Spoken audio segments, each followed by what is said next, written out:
Hello there, YouTube. I am Necrostevo. What did you say? I am Necrostevo. And it is time for week number 3 here in the Pokemon Premier League. Thank you for joining the Victorian Shadows as we take on a new opponent, the very commissioner of this league, Amber and her Vancouver Titangs. Yes, it's finally time for us to take on the very one who started this league, and also the person who maintains one of the main prep sheets that we use for every single league battle. So thank you, Amber. Kind of revolutionized the draft league prep scene by helping keeping that updated. I highly appreciate it. I just want to give you a shout out there. But that's enough of that. What is Amber bringing to this battle for the very first time that she will be beating the Shadows on the battlefield? Amber has access to Great Tusk, Zapdos, Terra King Gambit, Latias, Terra Superior, Volcarona, Basculegion Female, Florges, Ursaring, Revavroom, Cottony, and Terra Larvitar. So what are the Shadows bringing to bear versus this squad? First up, we have our Terra Captain, Terra Fire Dragon Dance Necrozma. After that, we have Protective Pads Tornadus with 4 attacks, primarily here just to come in and annoy the crap out of Zapdos. We have our Assault Vest Glamora, which is here to prevent Superior, Volcarona, Latias, and to a lesser extent the Florges and the Zapdos from setting up. We have an offensive Ogerpon, a loaded dice Baxcalibur, and of course, coming off the bench, we have Miss Magius.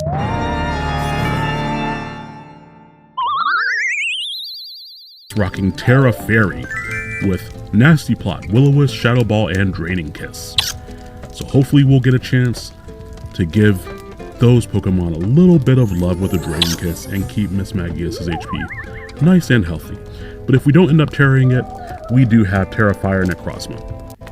This battle is what we call a Council Throwdown. Brad, you ready to throw down? No, I just came closer to hear you better. And so, I thank the council members Don Fanatic and Onesie Bonnet for assisting with the prep for this battle. Now, the general game plan for this battle will be to pivot in and out while wearing down Amber's counters to the team. We will hopefully be able to get up a Toxic Spike or 2 with Glamora's ability, Toxic Debris. If Glamora is hit by a physical move, it will scatter toxic spikes on the opponent's side of the field. Not only will this enable me to hopefully poison some of her Pokemon, such as the Great Tusk and hopefully the Volcarona and the Superior before they set up, but I am also hoping that it will allow me to put a lot of pressure on something like the Revavroom coming in when it doesn't want to, or maybe even Zapdos or Latias coming in when they are not really wanting to, but not wanting to also have other things get poisoned on their side of the field.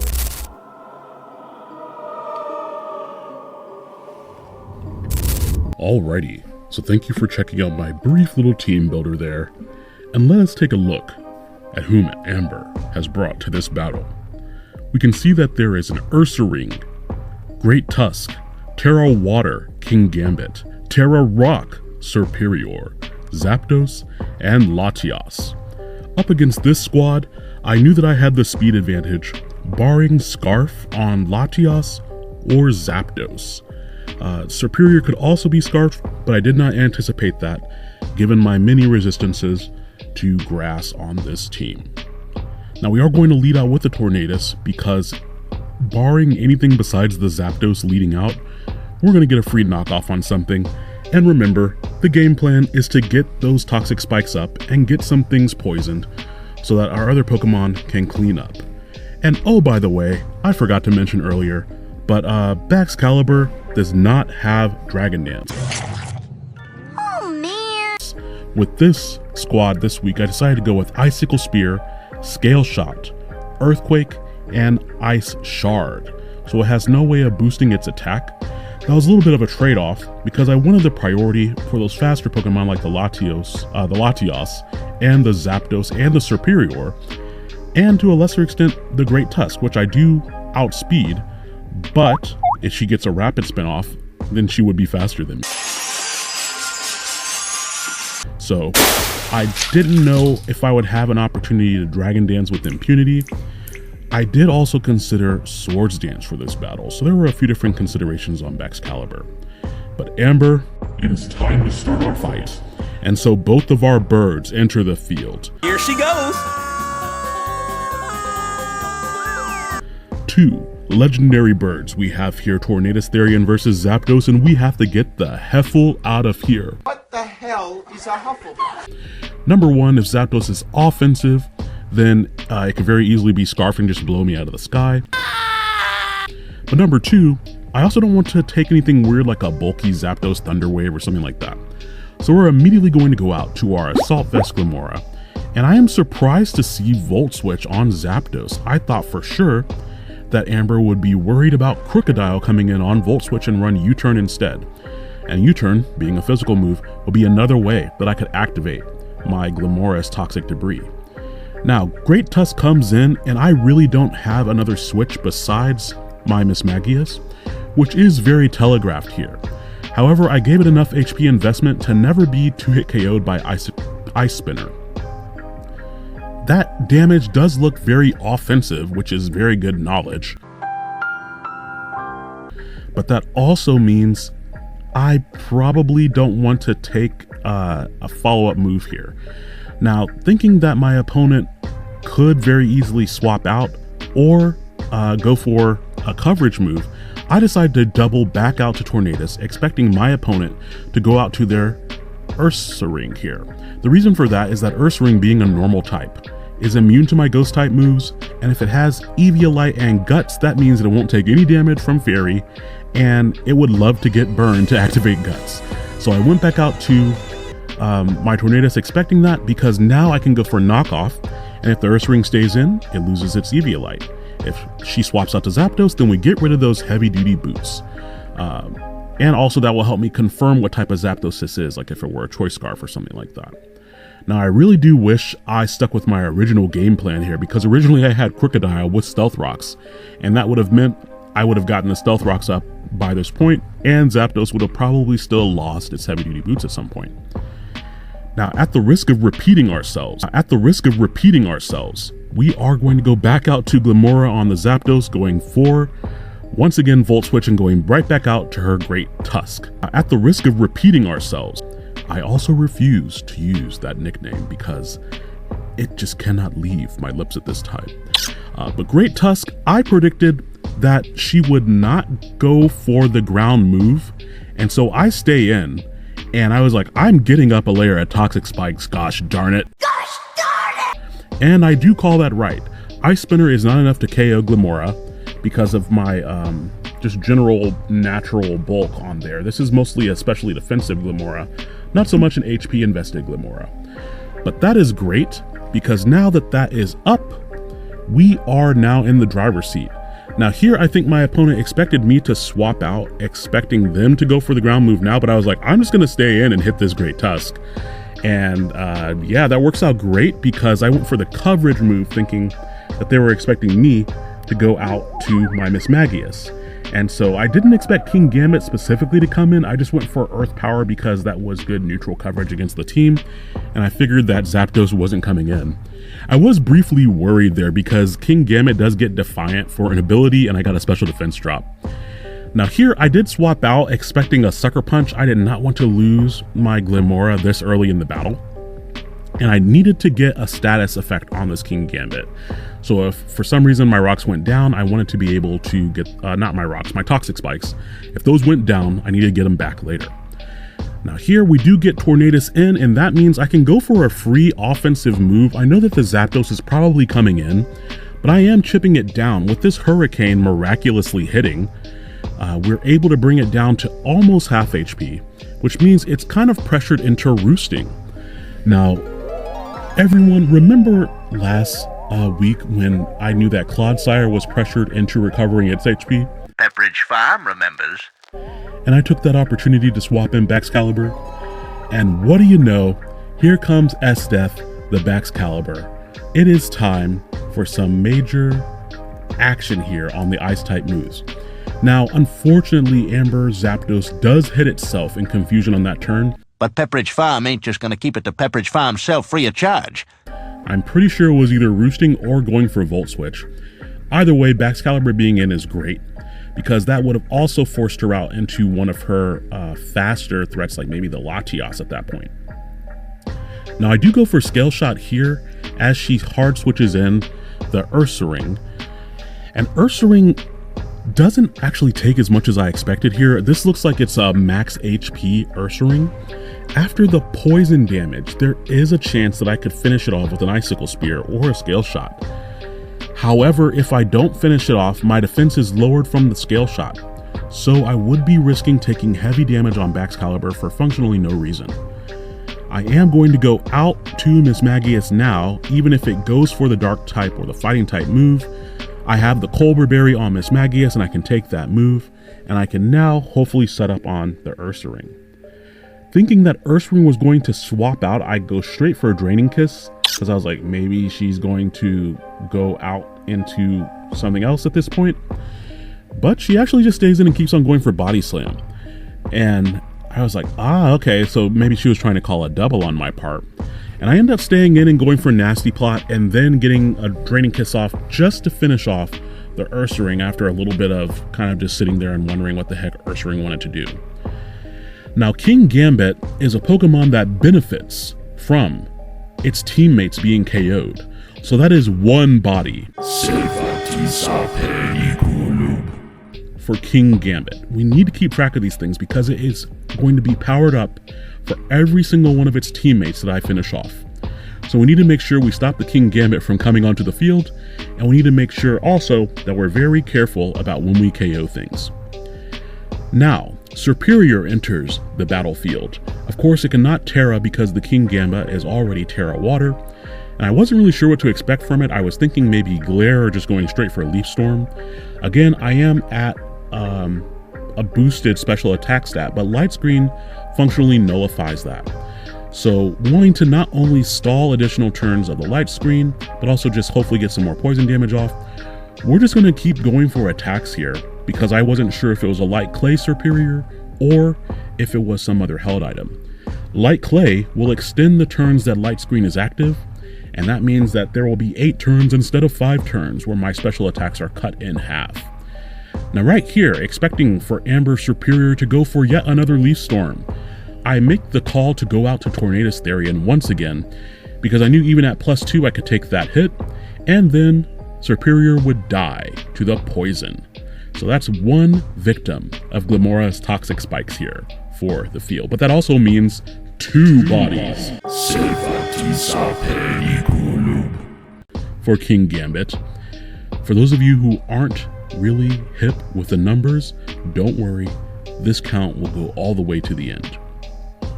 Now Zapdos once again enters the field, and I was like, crap, it's definitely gonna roost now. It's underneath half HP. Crap! And there's not really anything I can do to stop it from roosting. I am going to U-turn here just to get a little bit of extra chip damage, but the temptation to stay in Hurricane just to see if I got another confusion on it was very strong. But no, I figured it would roost, so I was like, well, I can get in my Glamora and maybe do some damage.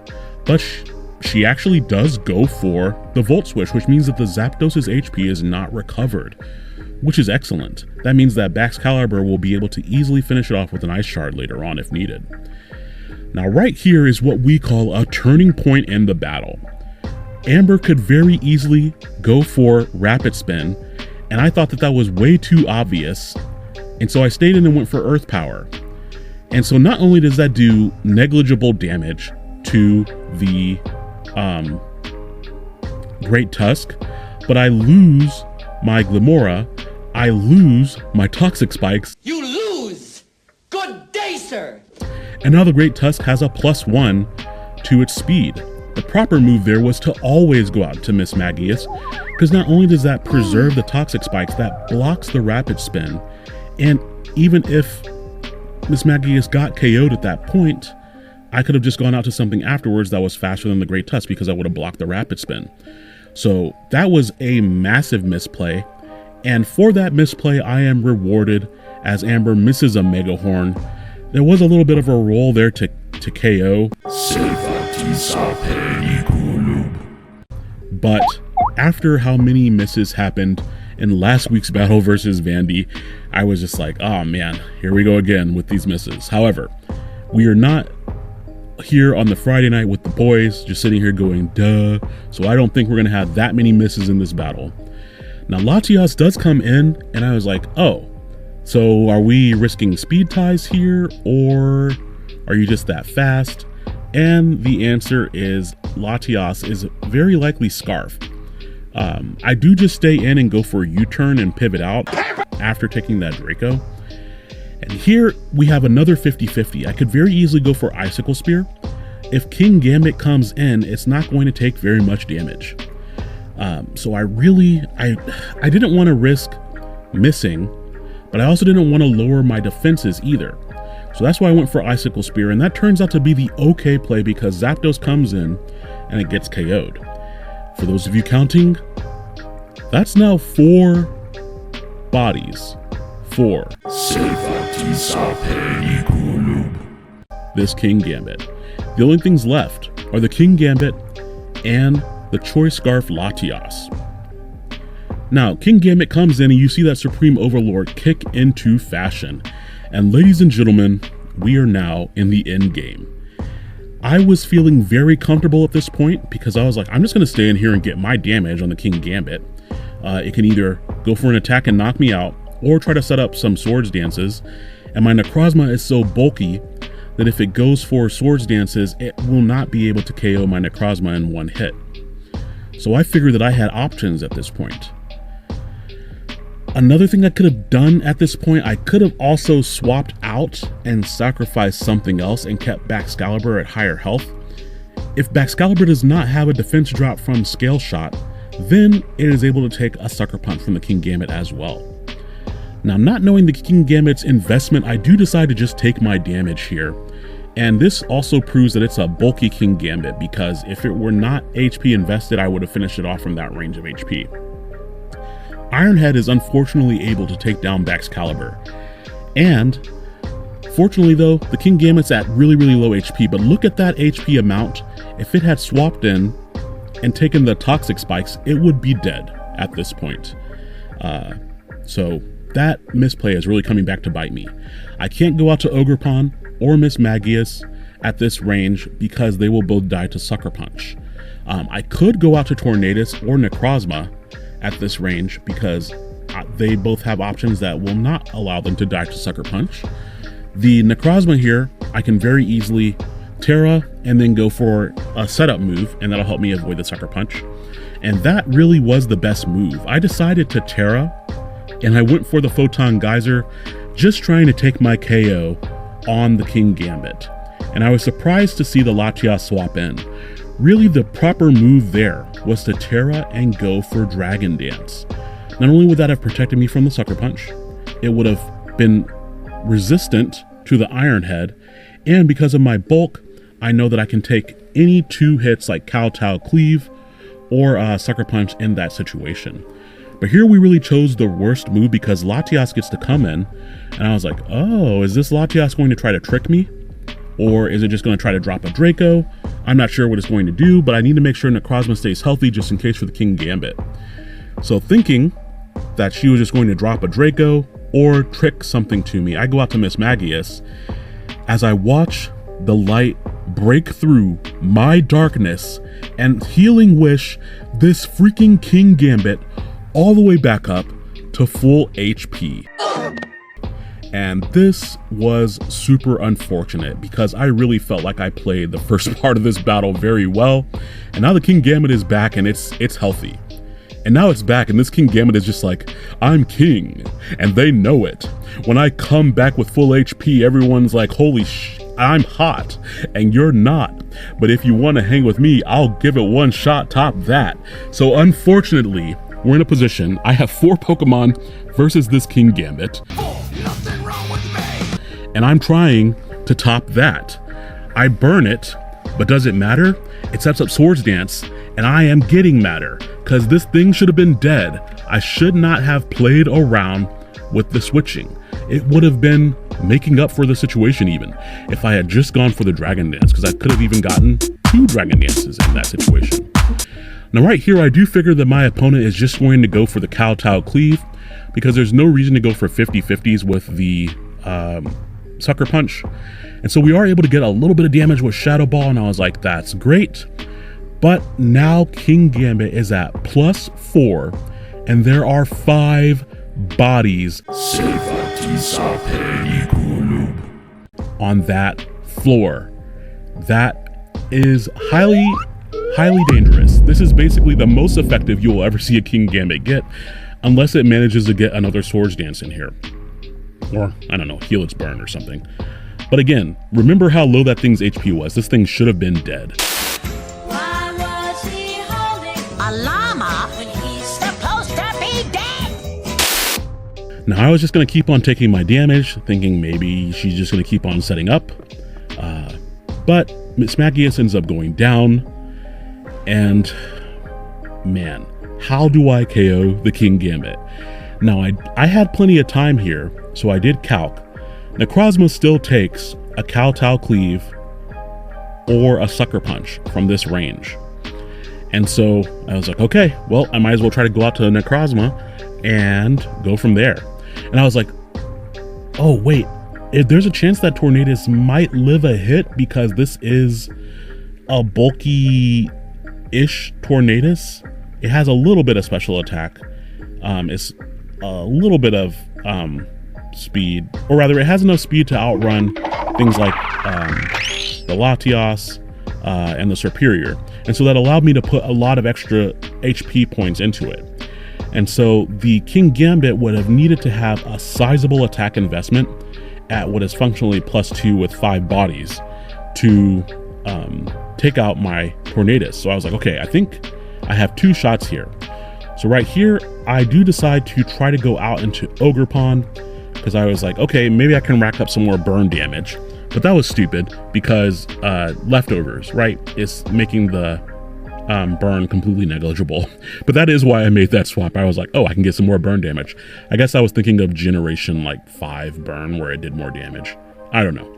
That was pointless. I could have given King Gamma another free Swords Dance. So not the best move there. All right, so now though, we are going to try to play to our outs. We're gonna go out to the Tornadus and hope, I don't like hope. Based on the calcs, it looks like we might be able to live 1 hit from King Gambit because it is burned. If I'm not able to live 1 hit, then I can go to Necrozma, which I know should be able to live 1 hit. And then the question is, can I finish off the King Gambit from that range of HP? I functionally would need 2 Photon Geysers to hit it. Sucker Punch comes out and that finishes off Tornadus, and I was very surprised because Tornadus had a ton of HP investment. So I was like, okay, maybe it has more attack investment than I think it did. And so does that mean that my Necrozma dies too? And that's all that I have left is my Necrozma here. Now again, I had multiple opportunities to set up Dragon Dances. I didn't take them, I just went for damage. And I wish I had gone for the Dragon Dance earlier. However, that is neither here nor there. Not over here, not over there. We're going for Photon Geyser, and it does not look like it's going to be a 2-hit KO. We do take the Kowtow Cleave because of that very, very bulky spread that I kept on it. This Necrozma has max HP, like 100 speed, and then it's split between attack and defense for the remainder there. But yeah, I just don't think it's going to be enough. I considered going for the Moonlight because I was like, is this the turn where she's just going to go for the Sucker Punch? And I was like, no, the safe play is for her to always go for the Kowtow Cleave. And so we go for Photon Geyser. A crit would be great, but we don't get it. And unfortunately, that means that it is our body that's on the floor. It feels bad. It feels bad, right? Thank you, Amber, for the battle. King Gambit came in, and it did King Gambit things to my team. And I just had so many opportunities to win that battle. I suppose I just didn't want to take any of them. I'm coming out from underneath my blanket now, just in case you can hear the sounds. Yes, I record underneath the blanket. It's because it's too bright in here, and I like it to be darker.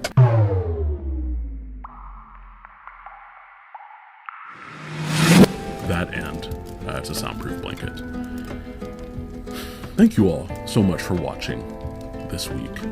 Be sure to go check out Amber's information in the description.